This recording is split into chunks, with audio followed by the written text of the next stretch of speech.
This episode of Capes and Lunatics is brought to you by Tweaked Audio. Get awesome headphones, go to tweakedaudio.com and use the coupon code Southgate to get 30% off, free shipping, and a lifetime warranty. Or you can get there through the link on our website, southgatemediagroup.com. This is Luca Parrish, and you're listening to the Capes and Lunatics podcast. I'm Kelly Thompson, and you're listening to Capes and Lunatics.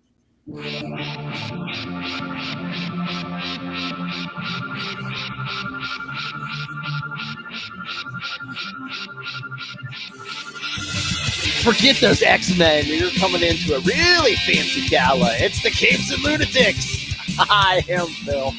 Joining me as always, that dancing machine in New Jersey is Charlie the Professor Essa coming at you.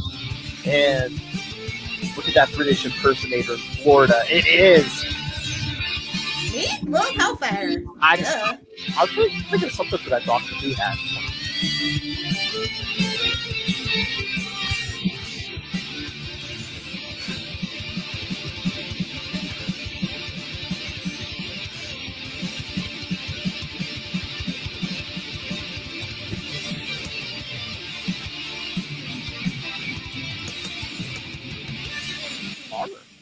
Alrighty.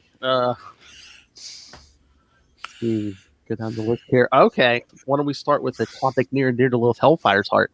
So is Archie out of the digital business now? It's a temporary setback.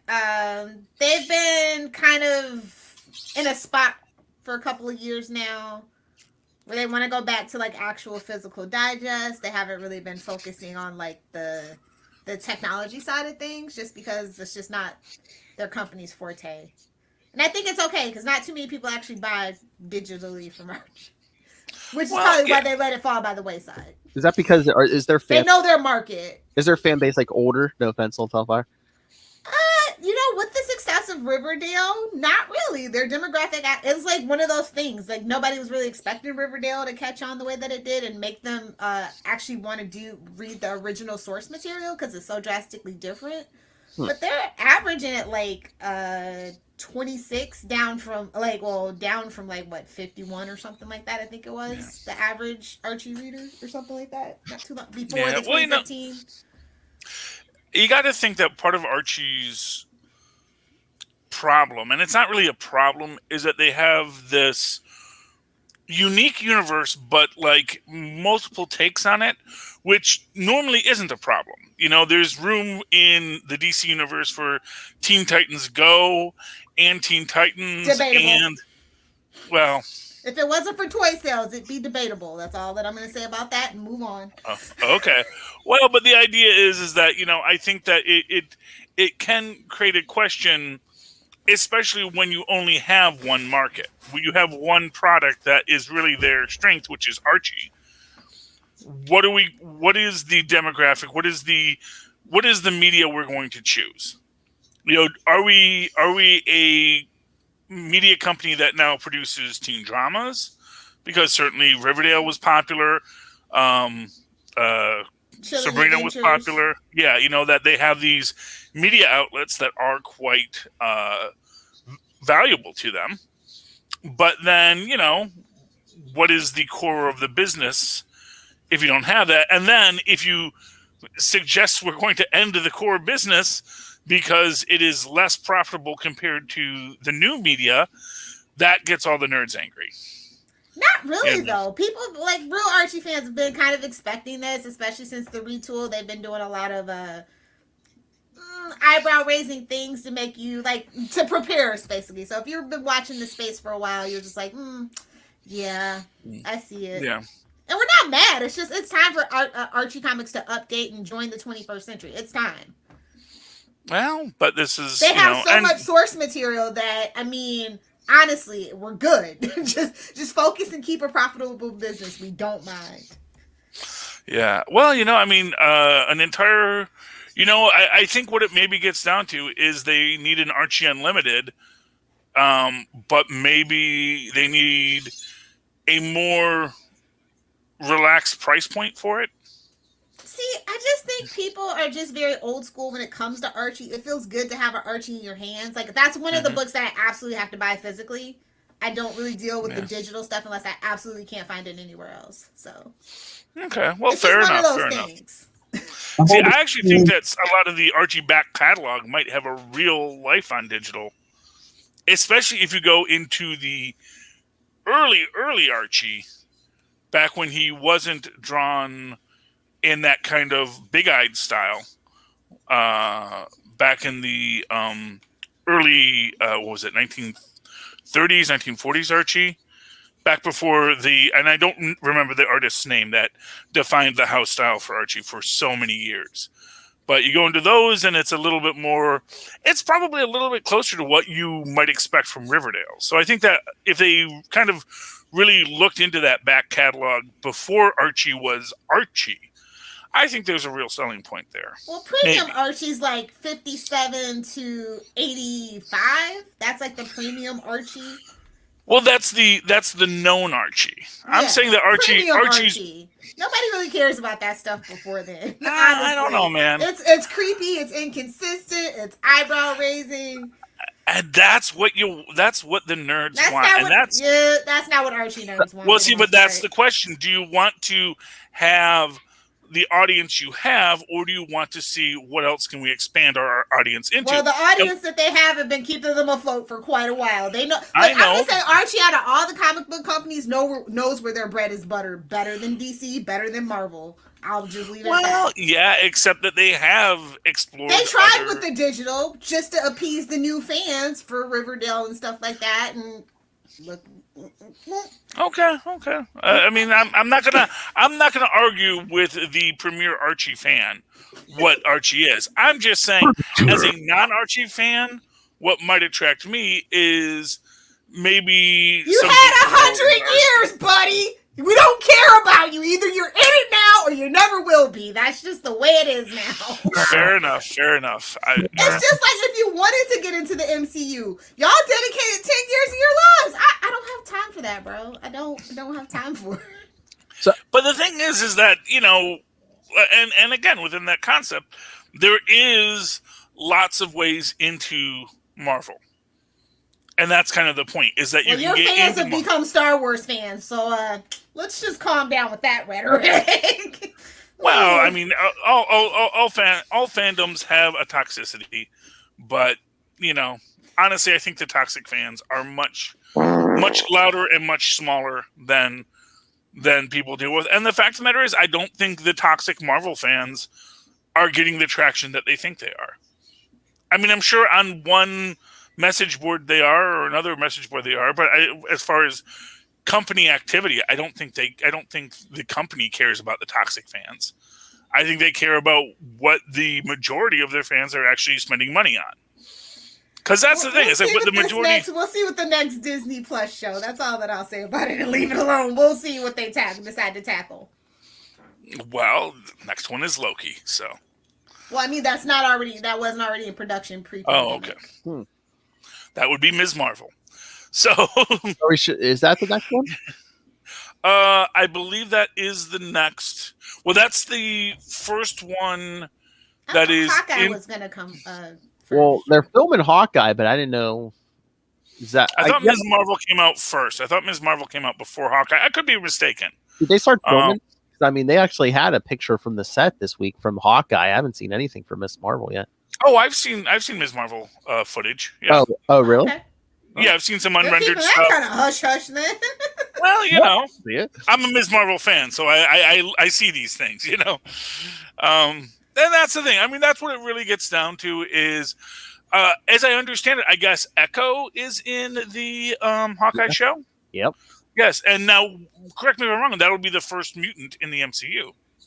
Or is this a different Echo? That we know of. Well, this will be Is she a mutant? Isn't Echo a mutant? I thought that's the one who's got the Phoenix Force now, right? Yes. Yeah, so there was some, from my reading of it, that was my first real introduction to her. It seemed to imply that she was a mutant. I don't know if they're going to do that, though. Do you think, Phil? I mean, before X-Men, I don't know. Yeah. Well, I think you have to establish mutants before the X-Men. I saw some article where they were saying, they might give her a spinoff. But I mean, if anything, I'd say that they might be introducing Daredevil into the MCU with her. I mean, because that's where she first appeared. Well, yeah, or maybe that's just. First, if you can't assume just because someone first appeared in a story that that's going to be tied to their story. As to Daredevil, again, they're not going to say, well, Charlie Cox isn't in the universe just because Kevin Feige doesn't want to acknowledge that there was an MCU that was part of his universe before he had complete control over it. You know, I'm sorry, Charlie Cox is super popular. They're going to bring Charlie Cox in, and the writers will acknowledge what has happened in his stories before that. That's just what writers do. And they'll get it approved what they're going to say and how they're going to say it. But they are going to bring in Charlie Cox for it, because you're not going to recast Daredevil. You're just not at this point. They tried to get Patrick Stewart to come back as Charles Xavier, and that the only reason Patrick Stewart isn't Charles with the Xavier. Other guy. Yeah, well, now you know, you're stuck but, with James McAvoy. They may not. We'll see what they decide with that. They may decide that one can be recast. Then nothing against Mr. McAvoy. I think he was a fine Not Charles my Professor Xavier. X. Sorry. You know, well, it all depends. That was a rough 3-year transition. That's all I'm gonna say. For my money, the best Charles Xavier was Roddy McDowall, but he's not available right now. You know, if they could have gotten Roddy McDowall in his prime to be Charles Xavier in the 1960s, that would have been phenomenal. But they didn't, and so we have to make do with what we have. So, what will it be? Who knows? It could be Bruce Campbell if we're lucky. All right, I looked it up to make sure I wasn't wrong, and of course I wasn't. Echo. Damn, Petty Phil in action on a Friday night. Echo. Basically, her powers are like Taskmasters. Like she can basically. Oh, she's a copycat. Yeah, that muscle mimetic, whatever. That, and she can speak or read foreign languages after seeing them for one time or something. Yeah. Okay. That sounds like a mutant power, Phil. Well, Marvel has not come out and said she's a mutant. I'm just saying, unless they. Unless I misread that entire arc with the whole Phoenix Force thing, because it seemed like now, Wolverine was did you read okay. it or did you read it on Wikipedia? Because it's a difference. No, I actually read the damn thing. Okay. Me and don't act like you're not above reading wiki pages, Philip.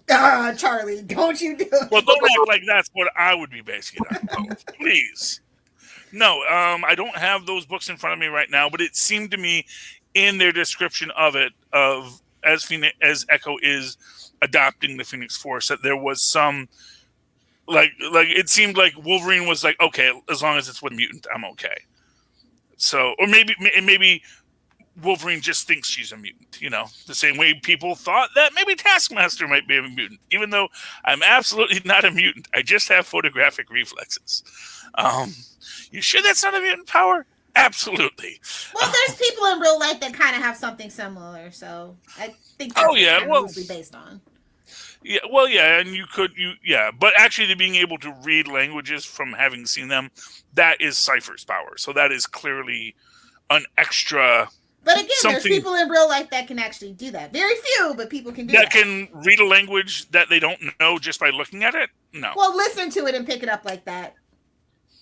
I mean, unless we're just saying she's genius level intellect. Yeah. And how many of those do we have running around Marvel, you know? Yeah, I don't know. I'm inclined to think she's got some kind of mutant power, but we'll see as time progresses. I'm not against it. I'm just saying I don't think they've even come out in the comics and said it. So. Where's the handbook when you need it? Well, you know, and they haven't updated it in 50 years, but it's fine. And to be fair, Wolverine's claws used to be bionic. So, you know, you can't go by the handbooks anymore because they haven't updated it in forever. Yeah. Oh, originally they were going to make him a actual Wolverine that was mutated into a man. Oh, yeah. Well, that was... Yeah, that is still my headcanon, and you can't change my mind. Actually, he's an angry little man. I am waiting for Eternals. I am waiting for Eternals because they're going to have Gilgamesh. They better have Enkidu, and he better have a razor claw. He better have razor claws. So we're going to meet actually the first Enkidu as we do like ancient Mesopotamia, Gilgamesh battling Enkidu, and the first thing you're going to see this guy with this wild hair, and he's going to look over at him. He's going to see him go schnick, and the theater's going to scream. And it's going to be one scene, but it's going to be. That's the idea. That is going to be your introduction to mutants in the Marvel Cinematic Universe. Is we're going to meet Enkidu, and he's going to be like, you know, little short guy. Some little short Mesopotamian with big claws. I don't know. I saw something they were saying. I guess if there's any lead in that movie, it's going to be Cersei.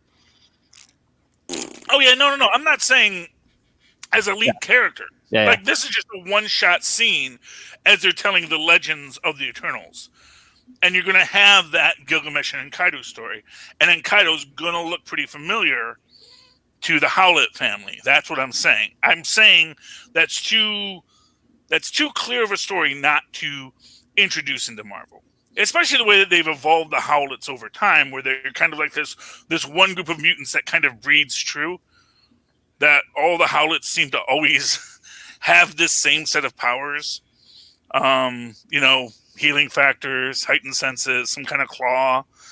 So that's what I'm saying. I think that you're going to see something with Enkidu since they're going with the Gilgamesh name and not the Forgotten One name. I was going to say, healing factor's nothing. You can get the healing factors any place these days, radioactive. Well, yeah, but it's formula, any. Yeah. Well, but let's face it, But if you have it with Enkidu, it kind of implies this is a genetic trait. That's the idea of going back in time. The Canadian government just asked Deadpool. Yeah. Well, no, it's yeah. Wasn't that part of the Canadian government? Wasn't Dr. Kilbrew part of Department H or no? I think it was like an offshoot of Weapon X or some. I don't know. They're trying. But the Canadians were a part of that too. One thing about the Canadians, they're really good about bioweapons. They like those sentient weapons that decide what they're going to do for themselves. They didn't tell you which kind of universal health care, did they? Well, universal health care. It gives you mutants. That's the moral of the story. That's why you want to be in Canada. But anyway, I mean, and back to Echo. I mean, she took over as Ronin for a while, so I wonder if that's what they're going to do. Is Hawkeye going to hand that Ronin identity? Over to Echo? Yeah. Maybe. Oh boy. Well, because I wonder if they're going to make Clint Barton deaf in this.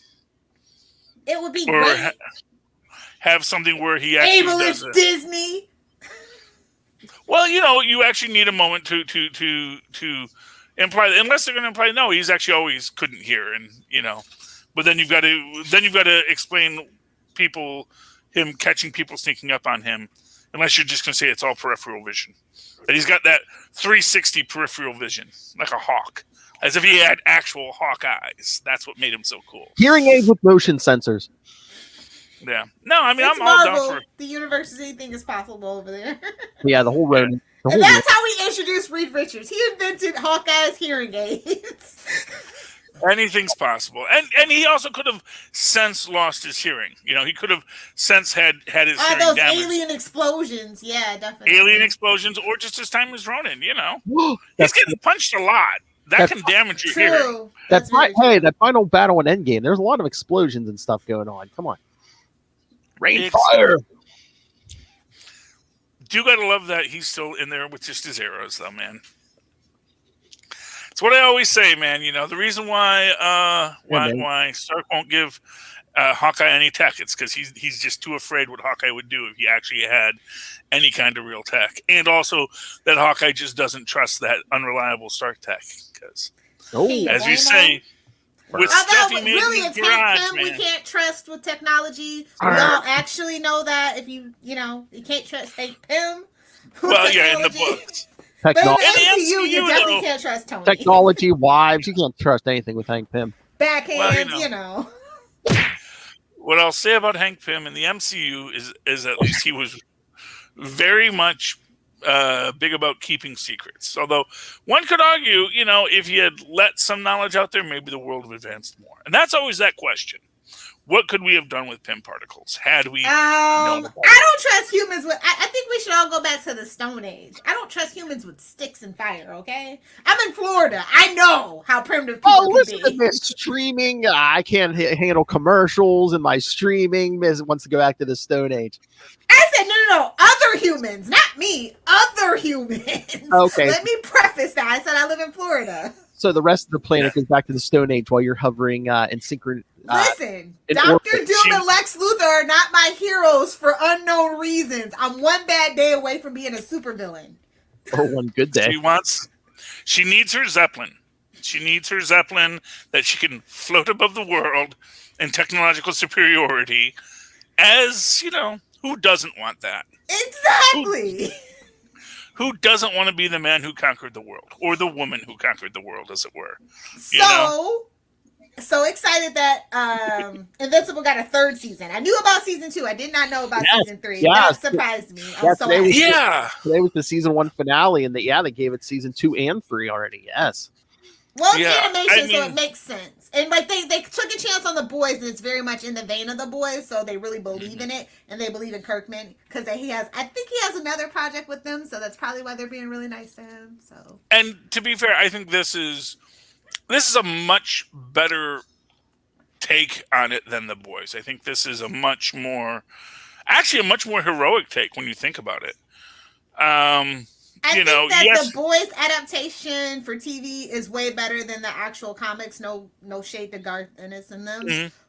But I do hope that some of the nuance that's in the comic books comes, because I feel like everything's pretty straightforward, as it were, for the show. So I hope they do get some of that intrigue and mystery that is definitely in the book in the next season.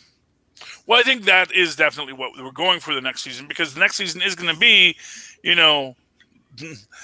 it's not all heroes are bad. It's that a lot of heroes are a lot of bad, and some heroes are way worse than others, and some are evil, but maybe are doing it for the right reasons. It's a lot more shades of gray in the actual comic book for Invincible than it is in the moral of the boys is everybody's horrible, and we're just moping our way along in the world, trying to take it out on everybody. Whereas Invincible's take is definitely not that. So I just hope they get some nuance and shades of gray in there. Oh yeah, well we definitely. Well, I mean, look, mark my words, and maybe this already happened in the comic books, maybe it hasn't. I don't think they're gonna like the what are they called, the Vitamita Vegemites. I don't think they're good. Yeah, I don't think they're gonna like that. Omni-Man went native and mixed up their superior DNA with some, human puppy stuff. No, that's fine, because like you said, like I think I said that before, that Viltrumite DNA is so powerful. It doesn't matter who they breed with. The offspring pretty much become 100% almost Viltrumite. Well, 100% almost. Yeah, that. Let me tell you something about racist societies. They don't like that almost 100%. They like that. It's a one-drop rule universally, apparently. Exactly. Remember, Charlie, in this episode, they said they decimated like at least half their race. So it's like they needed to replenish at least temporarily replenish the population somehow. You can replenish with just your own people. If you have okay, Philip. Maybe they didn't have a lot. Let's say you have a planet of 1 billion people. If you go down to 500 million, you're going to be able to repopulate your. But you're assuming it's a 50-50. We had just as many men and women left. I don't know. Well, the fact is, if that's why we have to invest in artificial wombs, people. And birth to be is fair, so archaic. To be fair, I'm sure the Vitamita Vegemites have the technology to not reproduce in that old-fashioned way, which is why, again, like I said, I think the going native thing is going to be an issue Well, I in mean, the ensuing seasons. unless they switch Because it we all know where Omni-Man went. Well, unless they switched it up in the comics, they didn't have a problem with who he breeded with, I think, right, Lilith? But it's like, yeah, abandoning his post. Yeah. Uh, How very Dances with Wolves of you, sir. you think, I mean, if nothing else, you think they want word to get around that a Viltrumite just like abandon, was going to conquer this planet, and all of a sudden was that human thing, it just attracts all kinds. It's all the root beer, man. That root beer gets in your brain.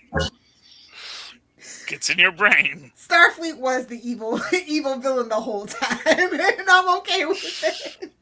But man, I mean, we saw it coming. I mean, it basically went I thought they were going to do some kind of twist, Lilith, but they basically went the comic book route. I mean, yeah. That was the twist of the twist. You're like, you're not going to change that? The civilians, how do they feel about it? At least half this episode was just, his father being horrible, just like. All the best cowboys have daddy issues. We all know this. I mean, this is more than daddy. I mean, think about this. I mean, this guy was, you want to say Omni-Man's worse than Hitler. Come on. Well, generational trauma. There's that great, you get, I mean, I don't know if that was in the book or not, but you get that great, Chewbacca Han reference in this, which, she's kind of like a pet. But again, Chewbacca really mourns Han. Let's be honest. That was his Han. That was his hairless little buddy. That was someone who meant a lot to him. And, and Lilith, if one of yours unfortunately passes, that's not going to be a good day for you. Yeah. Let's be honest with you. That's like you can minimize it as much as you want by saying, "Oh, that's kind of a pet," but no, not in the slightest. Exactly. Some people have human babies. I have fur babies. Exactly, and that's the thing. It's not. It really was never just, "Oh, she's kind of this thing. She's just this lesser being I hang out with." It's like, no, you bonded with that. You bonded with that person. No, he married with her. I mean, pet. For everything. Like I said, he went native. That's the thing. And for that kind of a group, I think that's going to be... And that's why humans are the most dangerous. We just lure you in. Make you think we're all harmless, and then boom, biological warfare. Yeah. Although you gotta give a minute to just say, what is up with humanity that we are just producing this many Omega level threat beings? Because he did take out the entire Guardians of the Globe, but dang, they drew blood before he did that, And this isn't even like all of the superheroes of the planet combined, and not for nothing, not Adam Eve, because she seems to have like some straight up molecule man powers in this universe. Like, just totally where you get the feeling like, you know what? Couldn't she just like restructure his entire existence? Like, if she ever really decided to use her powers to restructure matter, to just say, now you're an end table. But again, you're an end table. But again, too, she has human speed. He has super speed too. He could probably kill her before she gets the concept. Well, unless she attacks first. Unless she attacks first. Sneak up on him, yeah. Try sneaking up. Super. But of course, that's the thing. If he assumes she's not a threat, or even because that's the thing, like, unless he attacks her from behind, which is possible, she theoretically has the ability to look at him and then just turn him to vapor. Well, I mean, as we saw at the end of the first episode, by the point that we get to the first episode, nobody knew what he was up to. But I mean, he was already in, oh, I better take out some of these threats. He was already getting, Yeah, I mean, that's the thing. It's like, I actually think that there's this quality here that, because not for nothing, the story was written by humans. So it's very human. It's very pro-human. Is Robert human? And that's why you should read my fanfics, because it's never pro-human. We're the worst. I was just saying, is Robert Kirkman human? Maybe he went native. I don't know. It's an autobiography. I gotcha. Hey, Charlie, come on. He was supposed to destroy the world, but then, Charlie, he met some. Zombies. I got distracted by zombies. They're folklore about zombies. Charlie, you had to. Good.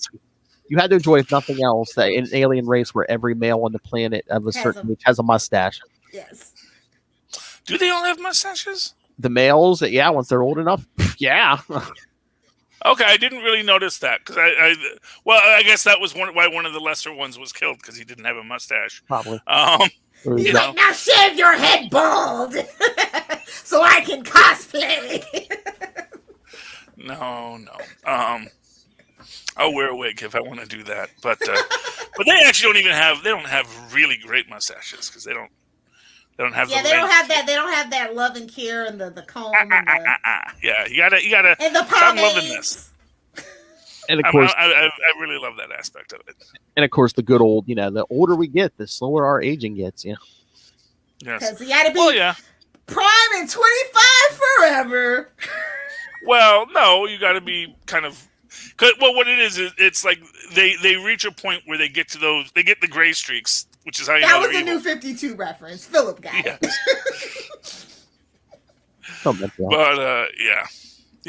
well, yeah, and it says which also kind of sounds kind of sucky that he's going to be 19 for like the next 50 years of his life, because that's sort of what he implied. It's a filler age. Oh my god, that's like being stuck at 17. It's a filler age. Gross. Yeah, because he basically says you'll live like 5 lifetimes before you even look 30, and it's like, wait, what? That's kind of a sucky move when you think about it. He's gonna be hitting on women, and they're gonna be telling him, "Oh, you're such a baby forever." That sucks for him. Oh, it's like poor old Steve Rogers, man. It's like, I kind of like, or poor Buck is like, I like big band music. Wait a minute. He's the ultra aesthetic boy. Wait a minute. He's gonna look young. He's gonna look young for like hundreds of years. Who is this guy? Paul Rudd? Keanu Reeves. He also is a vitamin Vegemite. So yes. They've been living among us for years, Phil. Yes. They're gonna come after Kirkman. He's gonna keep spilling those secrets. Come on, man. But I mean, you knew it was getting renewed. I mean, the comic story was good on its own, but just the voice cast in this thing. I mean, just everybody. Every time you look at the cast, it's like, oh yeah, I know this. I know like every person on the list. I'm like, I know. I'm like, damn, this is a big cast. Yeah, well, I mean, it's Amazon. They've got billions of dollars that they're not paying to warehouse workers. Yeah. So they might as well spend it on actors. I'm just gonna say it's the animation that does it for me. Had it been shot in like a Rick and Morty style, I'd be like, nah, can't do it. And the animation style ties it all together. And they're probably paying for top quality animation. Yeah. And that's the thing. Like I said, that's why it's so few episodes, honestly, too. And it helps. It looks exactly. So they can put it out faster as well. So. Yeah, and it all but like I said, that's the thing. If you want, you can either have unionized warehouse Amazon workers, or you can have great Amazon Prime content. I want both. He has enough money for both. But he's only willing to spend enough money for one, Lilith. And that's why we booted him out. Because he doesn't take Twitch seriously. Well, let's be fair. They have all those DMCAs. Well, let's be fair. You can't have both, and you have your CEO have a yacht and a private jet. Come on. He has more than one. What do you need more than one of each for? Because what if even you as a super villain, I wouldn't have more than one yacht, one helicopter, and one G4. What if one breaks down? He'll be without a private jet for a couple days, Lil. Come on. Then he can ride his pet dolphins across the ocean. That only works if you're Aquaman. Actually, you actually would need. You don't want to be out. Laser beams on them. Fine. Yeah, and let me just say right now, you do not want to be in the middle of the ocean with a dolphin. Yeah, they'll hold you to death. Literally. Well, they have other. Yeah, they. Yeah. I'm in Florida. Yeah. I know. I've seen it in the ocean. Dolphins. So what's on the dolphin? The dolphin touched you, Lilith. Not me, but I saw it. Like when they go swimming with dolphins, I've seen them pull people's underwear off, hump them, all kinds of. Yeah, no, I don't like dolphins. No. No, and as has been said, we only know about the dolphins that brought humans back to shore. Not the We don't ones know that how. drowned them and treated them like beavers. You know, beavers actually. No, what is it? Is it beavers? It's one of those. It's either otter, seal, or beaver, where they kind of have that weird ritual where they put the head under the water. Well, there's lots of animals that hate humans, and to be fair, humans hate a lot of animals. So it's not like it's. It's not like it's unprovoked. I'm always on the Well, side no, of the I was going to animal. say it's not like it's against. It's not like it's weird. It's like, yeah, we do that too. Okay, I totally understand that. We're ants with magnifying glasses. They're like, oh, come swim with me. I'll take you to shore. Yeah. Oh if it's wait, that time of the I month, meant the ladies, shore of the other continent. Don't go swim with the dolphins. That's all that I can say. Don't do it. Whoa. Yeah, and also to be fair, those are dolphins that have been in prison. So it's really let's be clear. When you're swimming with dolphins, you're not like going out to like a dolphin nightclub. You're going to C Block Dolphin Town, and they have been kept up for a long time. And they're like, you know what? You're kind of smooth. I like when you're smooth. Nobody's so wrong. For the love of God, nobody's so wrong. I'm just saying. It's like, we don't treat aquatic mammals nicely in captivity. And that, sir, I do agree with. I've Yes. never been to a SeaWorld in my life. Yes. I did, but I was a kid. And that was back when we had monkeys doing roller skate tricks, which was cool. You want to hear the confession of a dolphin? I want a mammal. What? Like,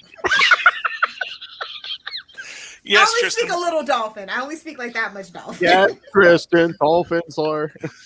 No, I was going to tell him about the monkeys and the roller skates. Because, you used to have Mr. Sparky Smoking at the Detroit cigarettes. Zoo. Yeah. Yeah, see, to me, I can understand how it could be cruel, but I can also see how maybe that was kind of like a kind of sweet life for those monkeys, just having the chance to perform. It was all fun and games until they made Coco cry by telling her Robin Williams was dead. That's all that I'm saying. That's where I drew the line. Well, but to be fair, what else are you going to do when she's like, and that's actually a whole other problem, which is when you raise them without other monkeys, and then they can't sexually understand the concept that they aren't human, and that's where they get into that whole dolphin thing down in C Block, and it's like, Philip, can you wrangle this conversation away from bestiality, please? I thought maybe you were enjoying the dolphin humping stories. Well, okay. I live in Florida. I see it I literally live like 10 minutes from the beach. I see it every day. It's on the hard. I'm just talking about going native, which is essentially what we were talking about with regard to Invincible. So it all Great ties together. show. Philip.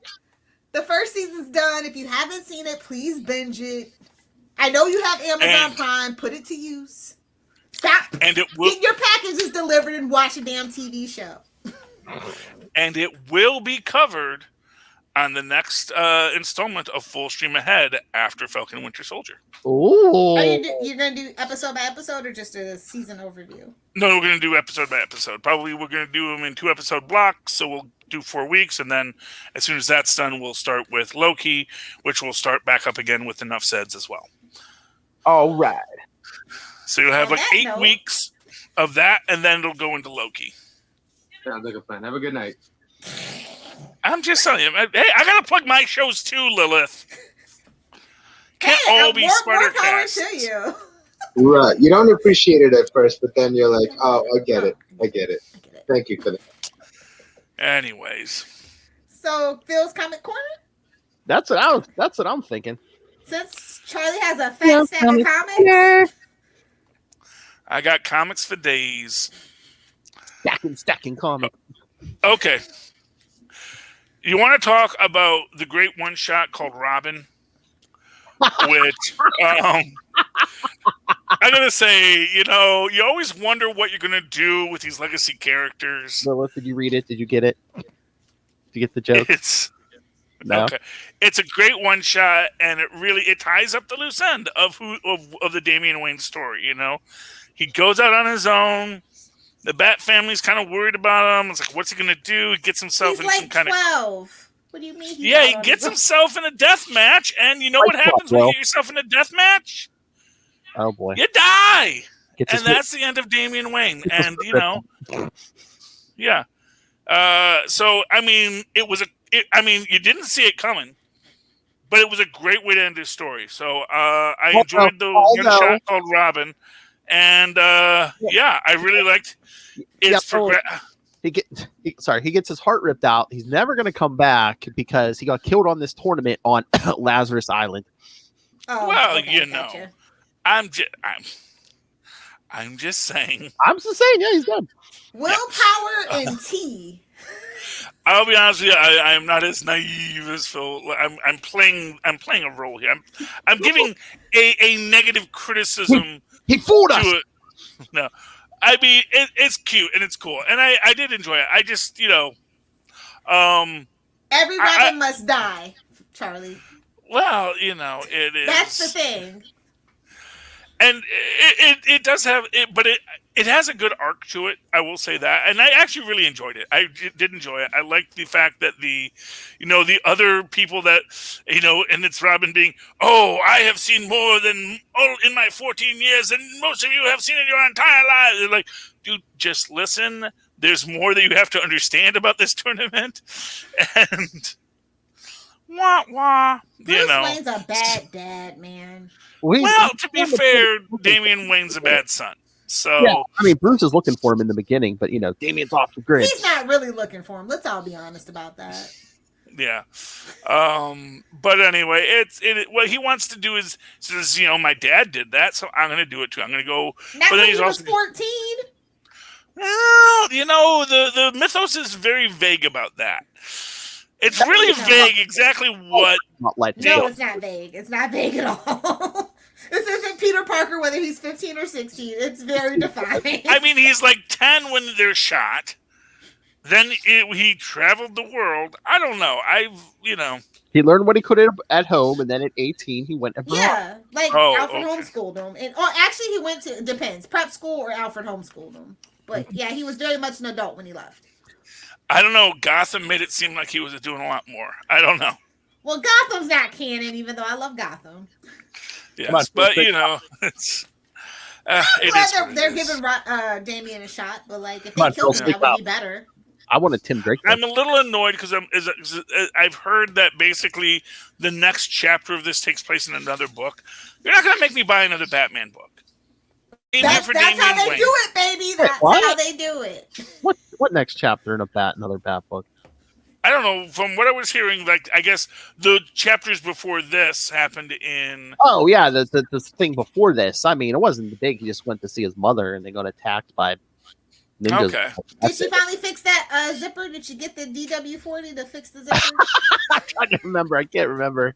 So she must have, because I don't remember it. No shame. She's got one of those jumpsuits that don't zip up all the way. Yeah. It barely makes it past the pubic bone, but I'm not here to judge. Hey, I don't want Chantel to yell at me. I'm not here to judge. Lilith, you might like this because in the beginning he's smacking King Snake around. Oh, poor King Snake. They went and drug King Snake into this. Oh, you get it. You know why? Because King Snake, they made King Snake the father of Bane, so Bane's killed Alfred. Gotcha. And is he blind in this? Is that like the thing? Yeah, he's always been blind. Yeah. Oh, he's always been blind. Yeah. Okay. So he's just a blind super fighter that. It's like Daredevil. Yeah. Okay. Yeah, but I enjoy it. I'll probably pick up Robin 2 Electric Boogaloo, assuming that the story continues and that it's like, oh no, you had to pick up Batman 402 to know what happened next. As long as we're getting a contained Robin, Ethan Hawke or whatever the heck, or Hawk, whatever his name is. Whatever that story is. Stop bringing that name up. Why did you say that name? But yeah, I'm cool with that. If we're gonna actually get a Robin story, I may pick up issue 2. Because I do like my Teen Titans Go Robin, and that is who Damian Wayne very much is. Lilith, what did you read? I had a very small week because I don't do DC, and it wasn't a Spider-Man week really. So Miles Morales. I said it wasn't a big Spider-Man week. I didn't say there's never not a week where there's not Spider-Man. Okay. I read Deadly Class though. Oh, did you? Yeah. Oh. It's number 45, and we're in 1991. So it's all about pizza and reality bites. So I'm kind of here for it. I remember Reality Bites. That was a good TV. That was a good movie. Winona Ryder forever. Free her. Free her. Oh, is she in prison again? Did she shoplift No, something? that's just the joke. Okay. Fight me, nerd. Yeah. Although it is, I mean, I don't know. What was the age difference between Winona Ryder and Ben Stiller in that? It was a little dramatic, it's an wasn't age it? gap, but she was over. She was at least 21. So I mean, I Yeah, think age fair gap enough, to fair where enough. whatever age it is, but at least she was 21. Of course, then again, I think it was one of those weird things where, like, Janine Garofalo is Winona Ryder's contemporary, but Janine Garofalo is closer to Ben Stiller, I think, in age. So it's Okay, riddle me this: they have Angelina Jolie, who's like a year older than freaking Colin Farrell, playing his mom. I hate Hollywood. yes. Well, that is. Cut you, bro. Wait, Angelina Jolie's playing whose mom? You know, and Alexander. She played Colin Farrell's character, Alexander's mom, in that movie. Oh, okay.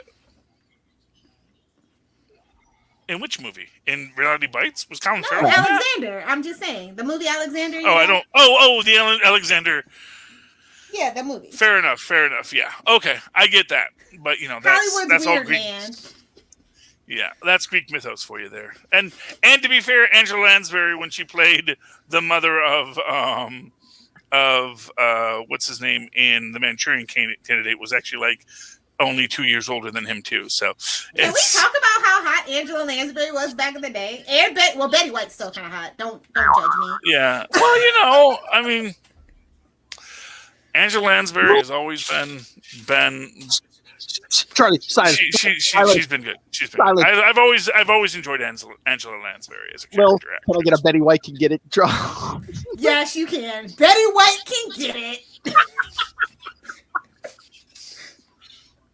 Basically, it's just we're gonna have to make a list of who can't get it at this point.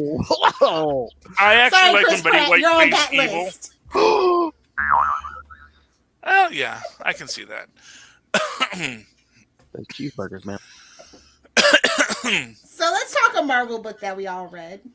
Miles Morales. Yeah, you read that too, Charlie? I skimmed it. You've been waiting for that Clone Saga. I thought you said you were waiting for that. I was waiting for it, and I kind of, got quickly bored with it. So, As you do with all Clone Sagas, yes. yeah, I was. Yeah, it's. I mean, okay. Well, just part one. Yeah, I mean, I don't know why the one guy was saying Glurg. It's That was just a little weird oversized to me. anniversary issue. Let the clones loose in Brooklyn. It's fine. Yeah, no, I guess I would have liked to have.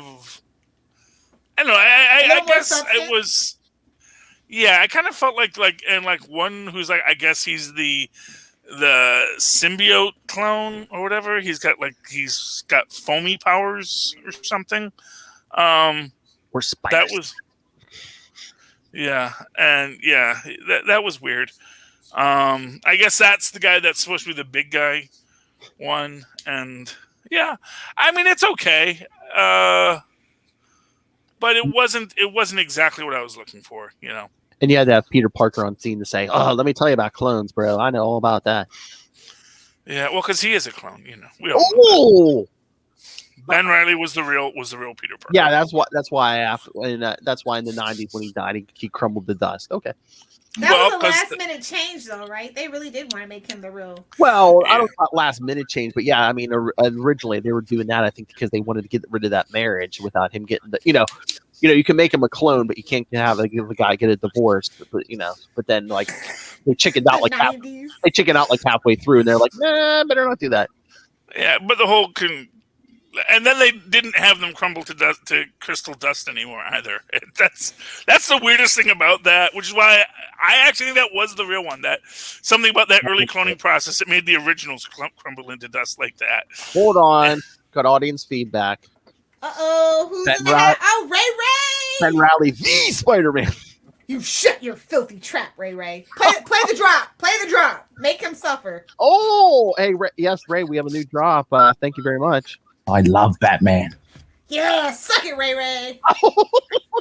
There's another drop from Lil Fire.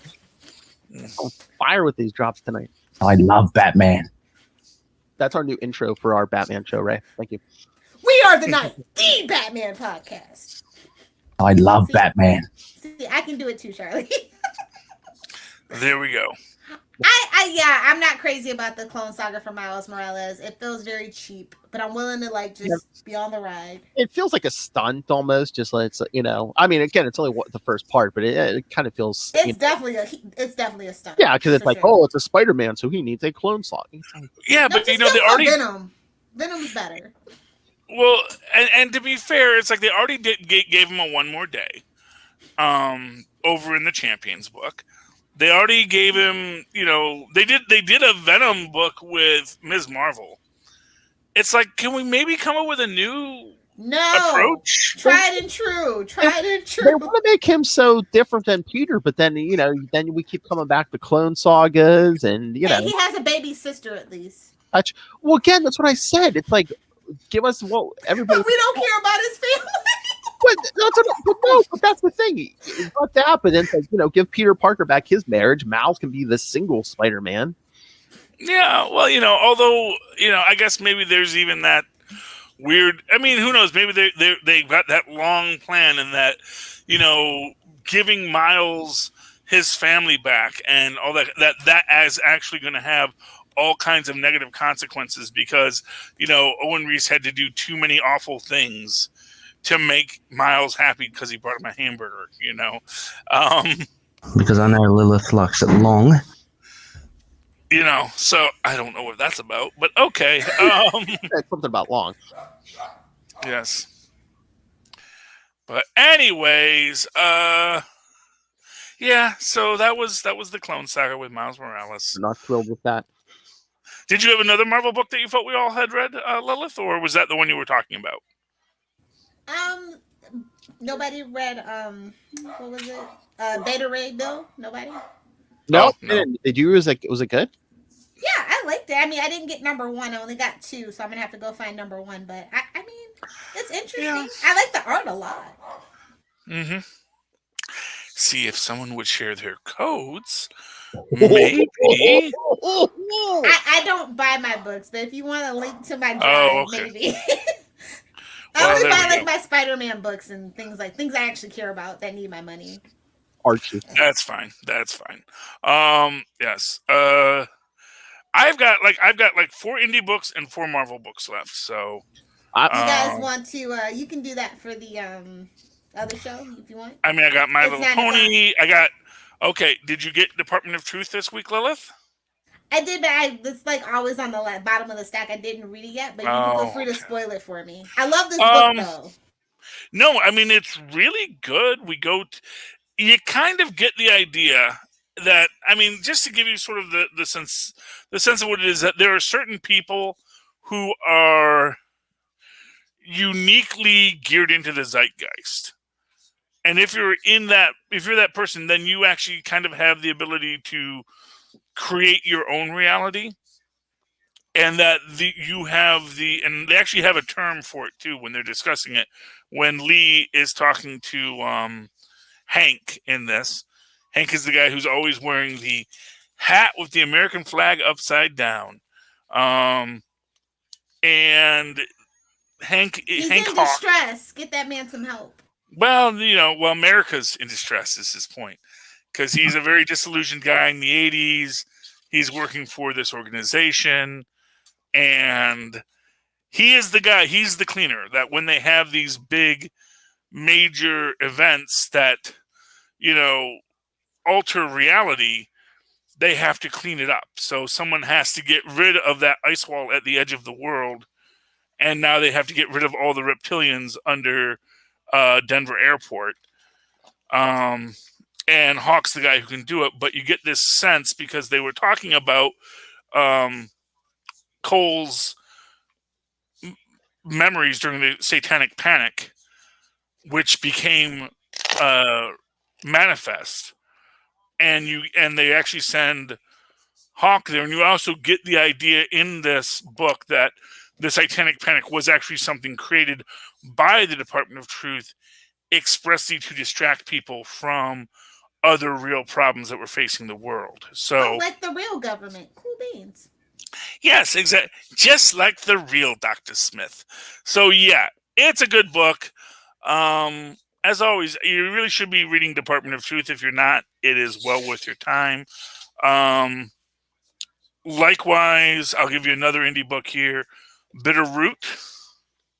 I can't believe it's only issue 12. It's only issue 12. Well, there was a big break in there, and great arc takes time. I mean, no, it's like such a great story that you feel like it's been around a lot longer than just 12 issues. They've told a lot of story. They've got I think 3 complete arcs already. And this one gets to some pretty interesting and dark things with the demons coming through. And then you get and this is such a harsh thing there, where it's like, oh my gosh, I found the secret. The secret has been in front of us the whole time. Quickly, we must go and tell them the secret, because the first part is here and the other part is there. And then, of course, on their way back, they get attacked. And now the secret is lost. But then we see that the other guy, Sylvester, back in the other realm, he has found the secret too. But where's our movie? Come on, David, get the negotiations together. We want our movie. No, it's they've been to Legendary, so there's talk. Movies are like making the movie is always the last thing that happens. It's like there's her on the phone. I don't want this to be in developmental hell. If Blood Rain can come out as quick as it did, Bitter Root deserves to be moved in a little bit quicker too. That's all that I'm gonna say. Well, to be fair, the better the product, the longer it should take. Because you don't want stuff that's if it goes into developmental, people are not gonna care. You have to strike while the iron's hot. It's debatable. I don't want a Roger Corman Fantastic Four. As much as I love Roger Corman's Fantastic Four. Legendary is notorious for slow walking, and then once you slow walk, the funding gets cut, and then you're gonna get like freaking Army of the Dead style graphics, and it just deserves so much better than that. Well, it does, but it is what it is. The hype feeds the money, is what I mean. So that's why they need to strike while the iron is hot. That's fair enough. We got Missy, since Lilith is wearing her Doctor Who hat. I love that book. Yes. This was a good book. They actually had to get it special for me because I missed it the first week. I'll get the second week, but this is, it's good. Poppin' Sue. Philip, he's uncultured. He doesn't know anything about that. Yeah, because we get Pertwee Doctor Who. This was back when he was stuck on Earth with Unit. I like it because it's a deep dive backwards. Like I'm a hooligan, 9 and on, but I have love in my heart for 4. Yeah, but this is a Pertwee, because he was stranded on Earth for a while and he was really angry about it. He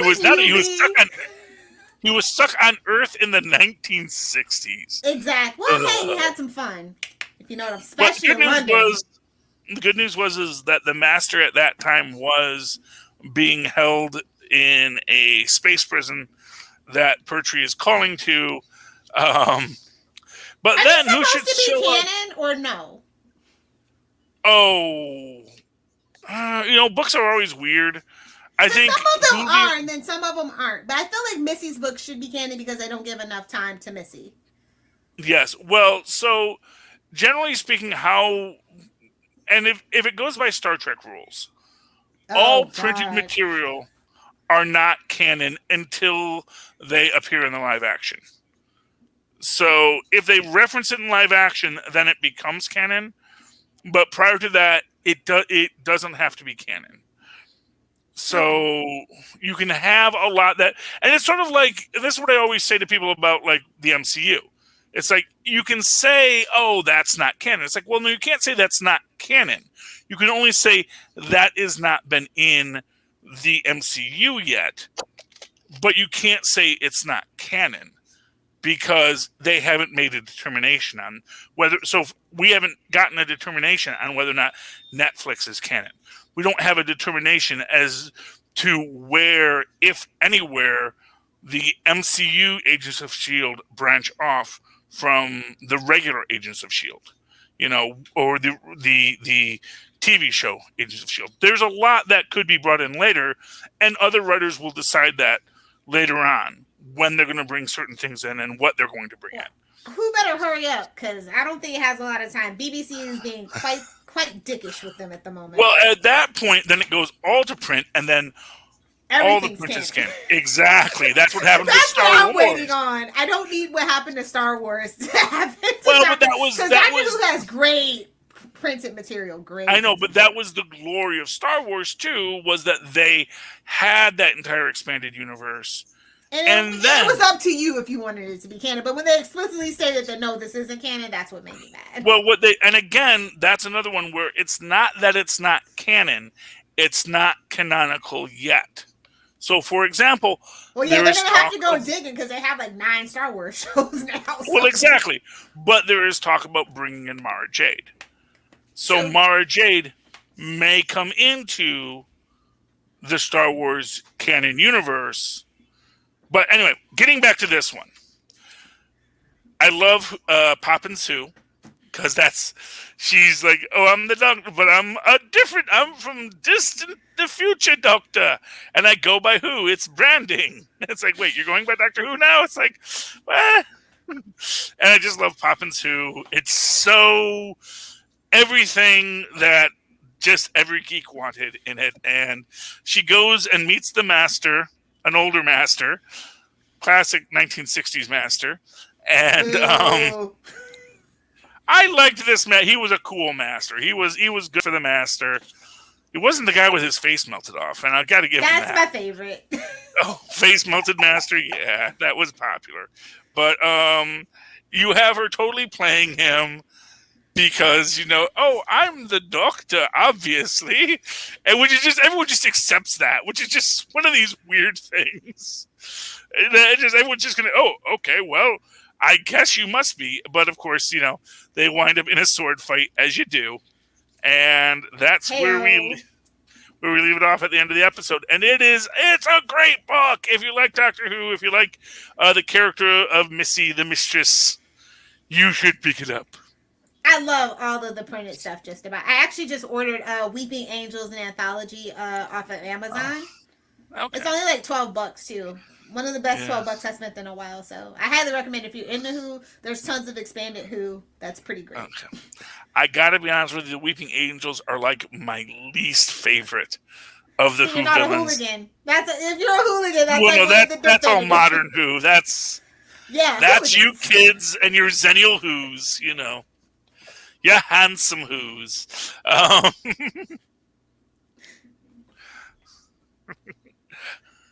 Anyway, I want my middle-aged Who's. I want them. I want my Angela Lansbury Doctor Who. That's what I want. Okay. Phil, do you want to pay some bills? Yeah.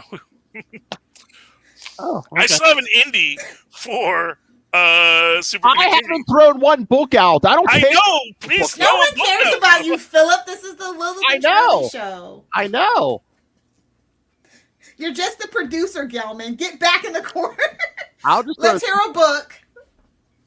Give us a book, Philip, please. Anybody read Black Widow? Yes, I did, by the great Kelly Thompson. Is that who wrote it? Tomorrow. But you can spoil me. I mean, I've been sour on Black Widow since, they've been kind of doing her dirty, so. Well, she gets her pocket by a teenage girl. I don't know if it's going to be the new sidekick, because... Yeah, that's totally yeah, because then she has to rescue her from a bunch of armed guys. Yeah, that's going to be our new Blue Widow. You see, and then or maybe they'll go Red Widow. I don't know, but you have the Black Widow and the White Widow.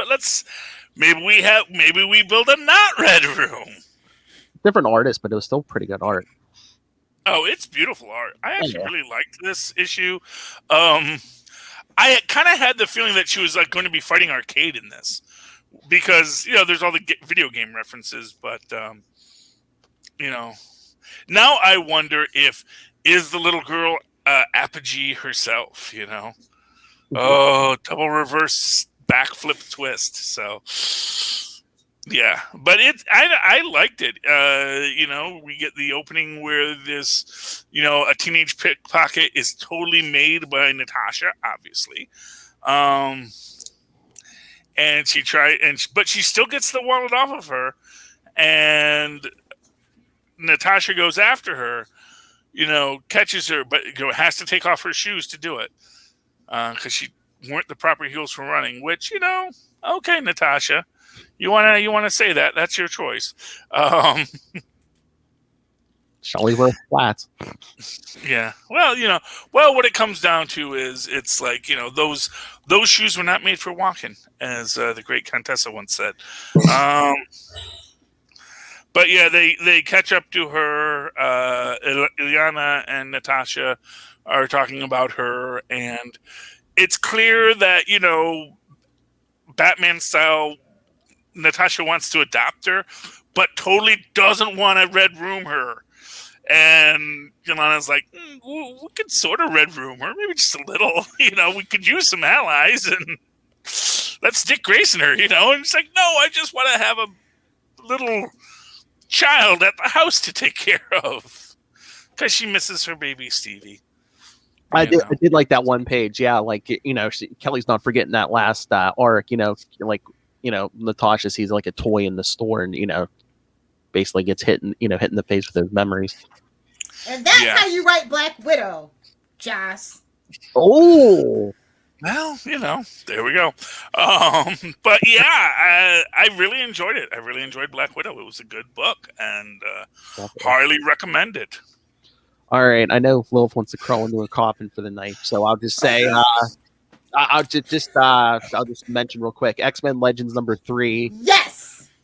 By Louise and Walt Simonson, that classic team. Oh, the Simonsons. Because they were doing. Yeah, that's a good book. Yeah, it's a. I skimmed it. I didn't read it all the way through. So. The flashback X Factor. It looks like they're doing like 2-issue arc, because I think this one goes into the next one, because the first arc was 1 and 2. I think this one's 3 and 4, and then I think 5 and 6 is going to be Peter David X Factor. Nice. Yeah. So. Yeah, it's really good. So yeah, if anyone's a fan of class, I was in it for the art. So I'm gonna go read I skimmed it for the art, so I'll go back for the story later. Yeah, so yeah, Simonson's back on X Factor, and then like I said, the 2 issues after this arc, Peter David. So you're like, gotta sell those X books somehow. Yes, Ray, it is good. And hey, here's a picture of Mystique naked. I mean, she's always naked, technically. Seriously. That's the gag. It's a free book, but it's $10 if you go online. And that's how eBay gets you, kids. Because maybe it's rare, because I didn't see it anyway. With the my guy. Such good money every week.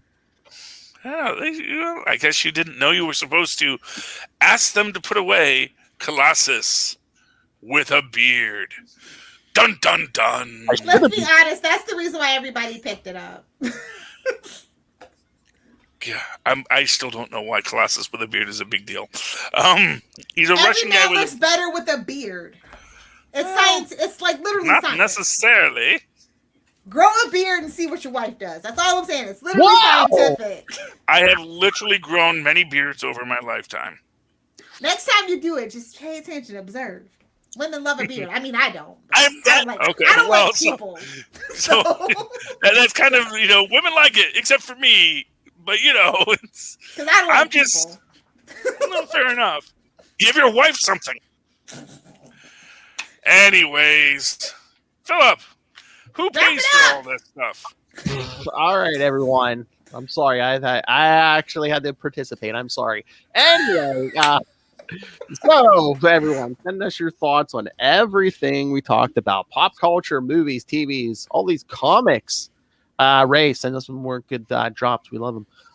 Email us, capesandlunatics@gmail.com, or call the voicemail 614-382-2737. That's 614-38-CAPES. And remember to follow Capes and Lunatics on Facebook, Twitter, Instagram, Find links to all of the various social medias for all of our various shows, links to this YouTube channel. Watch Little Hellfire's eyes roll. She goes to Alaska, they roll the other way.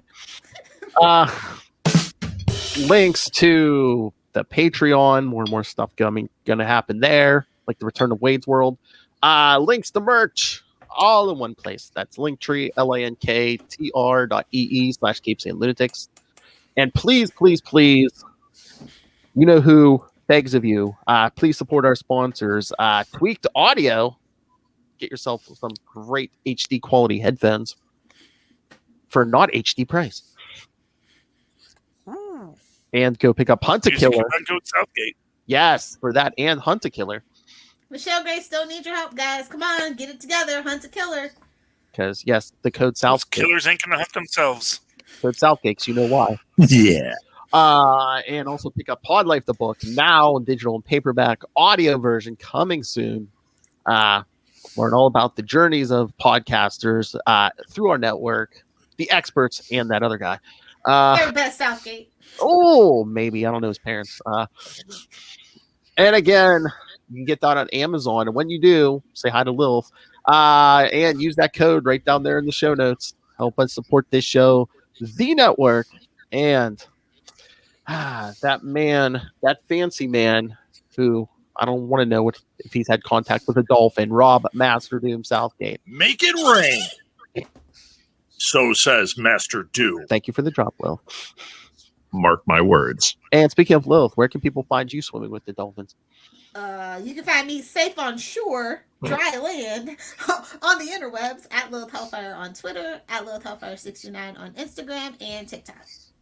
Hey, some women pay good money for that in Florida. Those boobs scare me. Oh, yeah. Hey, Ray, are you still there? We got a null drop now. Those boobs scare me. All right. Charlie Esser. Well, you can always write to me in an old-fashioned email way where mothers and fathers once did at superconnectivityblog@gmail.com. That's superconnectivityblog, all one word, @gmail.com. And, of course, follow me on the Twitters. I live tweet things when I feel like it, but probably Stargirl, definitely the Powerpuff Girls, starring Agents of S.H.I.E.L.D.'s own Chloe Bennett, at Charlie Esser. That's CHARLIE ESSER. Look for the two E's in the middle. For quality. Bing! Thank you, Maz. And remember, videotape those dolphins. It's legally admissible evidence. And you do want to know what they're up to. All right, boys and girls, thank you for joining us for another week. We have been your capes. Ampersand. Lunatics! Yay! Oh, you heard the drop, Ray? It's actually...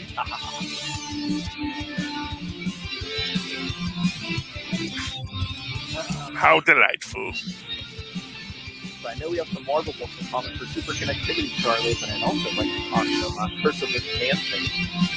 Oh, yeah. And no, Giant-sized man things. and no, kids, it's a lot of Little Hellfire's autobiography.